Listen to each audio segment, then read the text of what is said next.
இந்த இடத்துல தான் சிறுவர்கள் இருவரும் மாட்டிப்பட்டிருப்பதாக அவர்களுக்கு ஊகிச்சு அந்த இடத்தை மீட்பு பணிக்காக தீவிரமாக செயற்பட்டு கொண்டிருக்கிறார்கள்.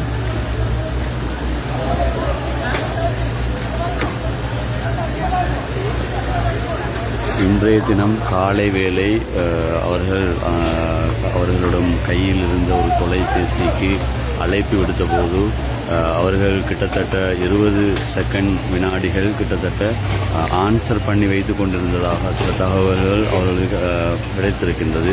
சிக்னல் இல்லாதனால் அவர்களுக்கு தொலைபேசி மூலம் அழைக்க முடியாத பட்சத்தில் அவர்கள் ஃபோன் தொடுத்து இருந்திருக்கிறார்கள்.